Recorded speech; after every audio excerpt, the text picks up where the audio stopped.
The year is 1857. Somewhere in the frozen expanse of the North Pole, a ship sits locked in the ice. Captain Anderson orders his crew out to break the ice around the hull. Maybe they can work it free. After a few hours, the ship's doctor pulls him aside with something urgent. There's fire in the distance. Anderson takes a small group and goes to look. What they find on the ice stops them cold. Blood spread across the surface in a wide trail. And at the end of it, a wounded man named Victor. Before they can do much more than reach him, something roars in the dark. The group rushes Victor back to the ship and grabs their weapons. Moments later, a creature emerges from the ice toward them. They open fire.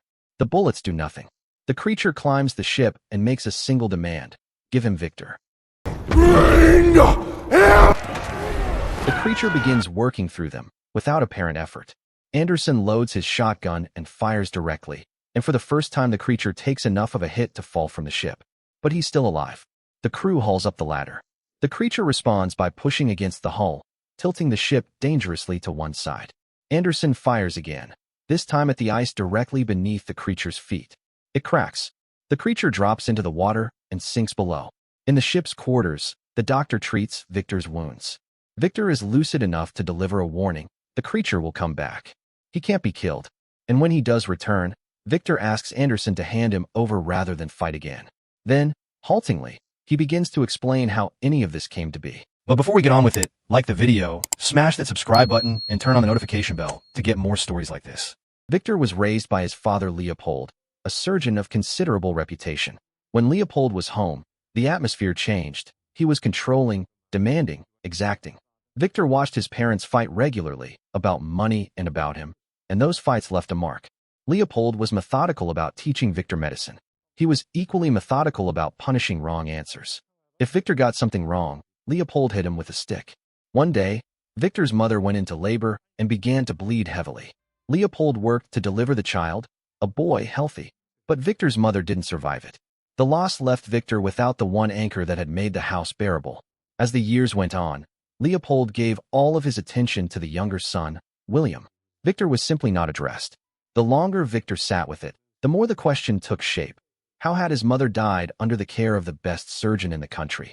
Eventually, he brought it to his father directly, accusing Leopold of letting her die to get the son he truly wanted. Leopold's response was short. He told Victor that nobody can conquer death. Victor decided he would. That night, he dreamed of a dark angel surrounded by fire. When he woke, the direction of his life was settled. He would become a better surgeon than his father. And one day, he would master life and death themselves. Back in the present, the creature breaks through the ice shelf and surfaces. He begins searching for the ship again. Victor keeps talking. After Leopold died, William was sent to live with relatives in Vienna. Victor went to London and Edinburgh and spent years consuming as much knowledge as he could find. By 1855, he was presenting his work at the Royal College of Medicine in Edinburgh. He brought the remains of two bodies, a shopkeeper and a carpenter, stitched together into one. He connected a device to the assembled body, and in front of the assembled professors, the body moved. One of the professors called it a carnival act. So Victor threw a ball. The body caught it. The brain was functioning. This wasn't just a muscle responding to electrical shock. The room erupted. The professors declared the project unholy. An argument broke out, and the crowd went loud. One man in the room stayed quiet. Henrich. He watched from the corner as the chaos built, and when Victor left the building, Henrich followed him out. He introduced himself and explained that he'd been sent by William, who was coming to visit in a few days, and wanted to introduce Victor to his fiancée, who happened to be Henrich's niece. He asked Victor to stay in Edinburgh for 3 more days. There was something he wanted to show him. 3 days later, Victor arrived at Henrich's residence and brought his research. Henrich revealed what he had, a wooden slab bearing an entire preserved nervous system. The detail was extraordinary. They talked through how the human body might store and channel energy, and the conversation gave Victor new directions to develop his work. Henrich offered to share all his resources. He said he only wanted knowledge in return, though he might ask for a favor at some point down the road. Victor said he'd think about it. Then he went to see his brother. William introduced him to Elizabeth. They sat down to dinner.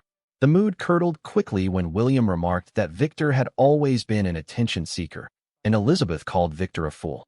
Victor took note of her and said very little. In the present, Victor coughs up blood. The doctor gives him medicine. Outside, one of the crew spots something and shouts, but when Anderson checks, there's nothing visible. The crew is frightened and presses him to get rid of Victor. Anderson tells them plainly, Victor is under his protection. Nearby, just out of sight, the creature watches the ship. Anderson goes back inside. Victor continues. A few weeks after the dinner, Henrich brought both brothers to an old abandoned castle set far from everything. Victor took the deal and told Henrich exactly what he would need to transform the space into a proper laboratory. Henrich agreed to provide it all. Victor began working. He made regular visits to the nearest town to buy the bodies of hanged criminals, harvesting what he needed from each. One day, he spotted Elizabeth in town and followed her. She went to a local church.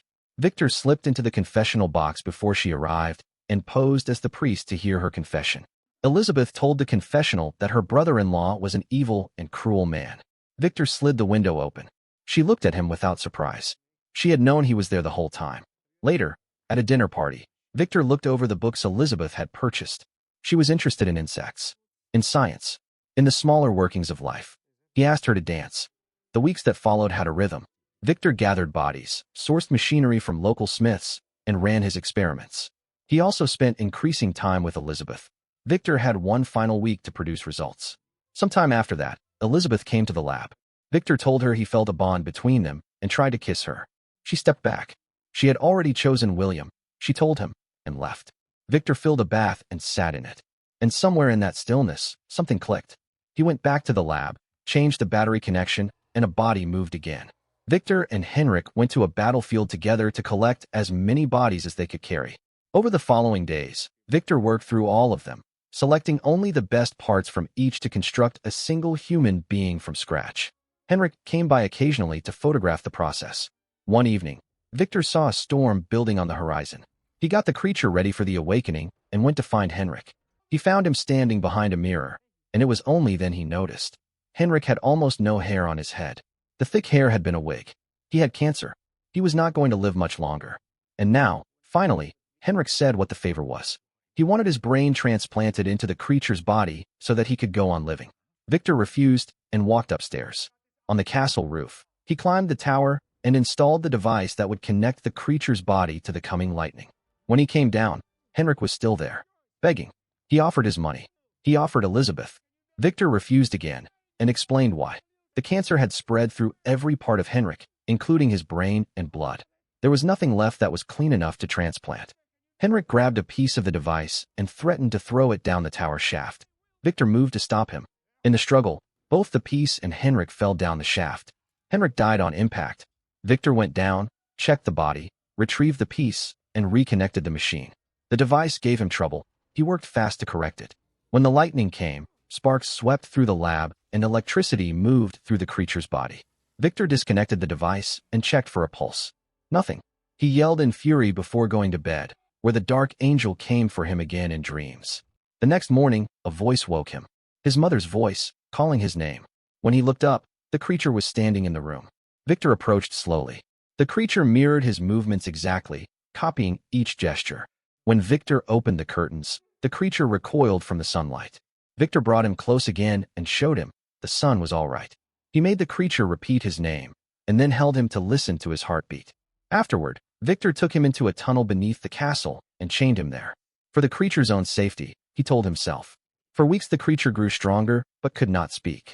Victor barely slept, caring for him through each day, and he pulled back whenever the creature tried to touch him. One day, the creature got hold of a razor and cut himself. Victor moved to stitch the wound, and stopped. It had already closed on its own. When Victor lost his patience and snapped at the creature moved away in fear.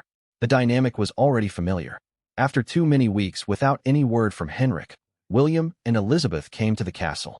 Victor told them Henrich was away and would be back shortly, then pulled William down to the lab. Meanwhile, Elizabeth heard something. She followed the sounds into the tunnels and found the creature there, chained. They touched hands. She asked who had hurt him. Elizabeth went straight to the lab and confronted Victor. He brought both of them back to the tunnel and explained what the creature was. While the creature carefully returned Elizabeth's dropped gloves to her, William asked whether the creature was intelligent. Victor didn't answer. William asked a different question. Had Victor considered which body part holds the soul? That night, the creature sat alone in the tunnel, placing leaves in the water and watching them drift. Elizabeth came to visit him. She gave him a leaf. She tried to teach him to say her name, demonstrating with her throat. The creature watched, silent. After she left, in the dark and alone, he finally said it. Victor saw Elizabeth leaving and confronted her.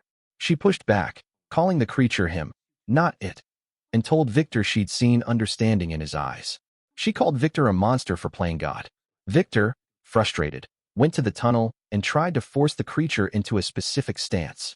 When the creature didn't comply, Victor hit him with a fire poker and started barking at him in the same rhythms his own father had once used on him. The creature took several blows before he roared, took the poker from Victor's hands, and bent it without effort. Then he kept repeating Victor's name until Victor left. The next morning, Victor told William that he had made a mistake. The creature was too dangerous. He also showed William Henrich's body, telling him the creature had killed him. He asked William to take Elizabeth away, framing it as concern for her safety. After they left, Victor poured gasoline through the lab and the tunnel. He stood in front of the creature one last time and gave him a final chance to say something. The creature said Victor's name, then Elizabeth's. Victor paused, then lit it anyway, and left the creature chained in the burning tunnel. On his way out, he heard the creature screaming his name. He stopped, turned back.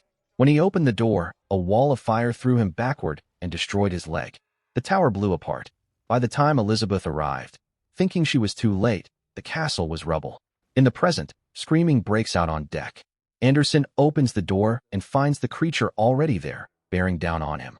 Victor shouts for him to stop and offers himself instead. Anderson tells the creature to end them both. The creature looks at the captain for a long moment and decides he deserves to hear the other side of the story. During the fire, debris from the device fell down the shaft and startled the creature into panic. In that panic, he broke his own shackles and escaped through a drain into the ocean, dropping into the water just before the big explosion. He woke up on a shore, alone, and walked into the forest. He found a jacket among the remains of the bodies Victor had used and put it on. He encountered deer in a clearing and fed them berries before eating some himself. Then a gunshot dropped one of the deer. 2 hunters emerged, saw the creature, and fired at him too. The bullets wounded him. He ran. He found a farm and hid in the shed. He watched the family through the walls, an old blind man and a young girl, moving through their days with a care for each other that the creature could not stop watching. The blind man was teaching the girl to read. By following those lessons through the cracks in the shed, the creature learned to read as well. He wanted to be near them without frightening them, so he worked in secret, leaving cutwood outside, mending the fences. The blind man told the girl these were the gifts of forest spirits, and they left offerings in return, which the creature took. One day, wolves came for the sheep. The hunters killed several of them. The creature watched and understood something new. Not all violence comes from hatred. Sometimes something is simply killed for what it is. When winter came and the family left, the blind man stayed alone. The creature entered the house. The old man received him warmly, assuming he was a traveling stranger. When the creature accidentally broke a bottle and flinched in anticipation of punishment, the old man continued to be kind. He realized this stranger was the one who had been helping them all along and invited him to stay. He called the creature a friend. For the following days they spent their time together, walking, reading. The creature told the old man he had no memory of life before the shore, only fragments and dreams, a mysterious man and the word Victor. The old man told him to follow those images. So the creature searched the area until he found the ruins of the castle. In the debris, he found Victor's notes and Henrich's photographs. On an envelope, he read a full name and an address in the city. When he returned to the farm, he found wolves inside the house. He fought them. Several he killed outright, the rest fled.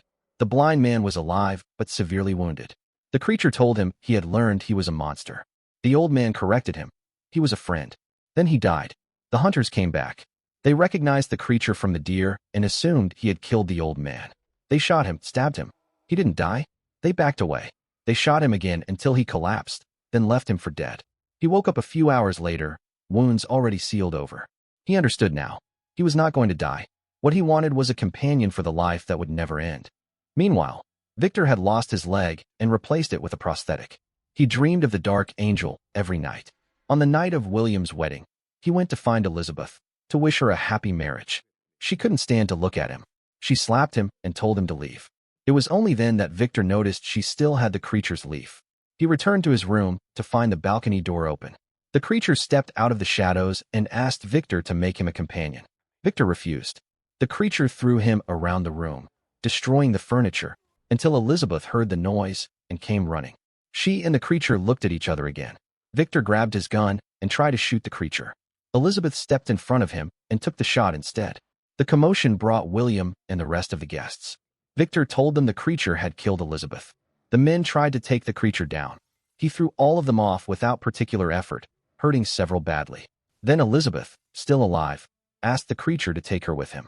He picked her up and carried her out through the reception hall, past the guests who stepped back on either side.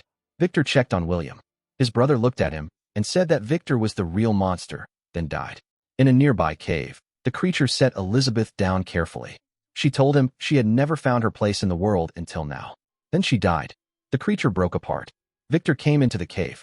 The creature drove him against the wall, breaking his nose, and told him to destroy the creation he had started. Then he ran. Victor followed. For weeks the chase pulled them north. Eventually, it brought them to the North Pole. Victor bought ammunition and dynamite, set up a camp on the ice, and waited. When the creature tried to enter the tent, Victor shot his hand and drove him back. Then the creature came from behind, knocked a lamp that set the tent alight, broke Victor's remaining leg, and cracked his hand when Victor tried to stab him. He took the knife and used it on Victor's shoulder, then found the dynamite in the bag. Maybe this would finally work. He forced Victor to light it before letting him go. But Victor's injuries were too severe. He couldn't move fast enough. The dynamite went off and the shockwave sent him tumbling across the ice. The creature survived. That was when Anderson's crew found them. In the present, Victor reaches for the creature's hand. He apologizes. He calls him his son and tells him to keep living. The creature says he forgives him. Victor dies. The creature leans down and kisses him on the forehead. He calls him father. Anderson watches. Then he tells his men to step aside and lets the creature go. As the crew watches, the creature puts his hands against the hull of the ship and pushes. The ice gives. The ship begins to move. Free. As the vessel sails away, the creature stands on the ice and turns his face toward the sun, the way Victor once showed him, and holds still. Make sure to subscribe and turn on notifications so you can watch more videos like this. Thanks for watching.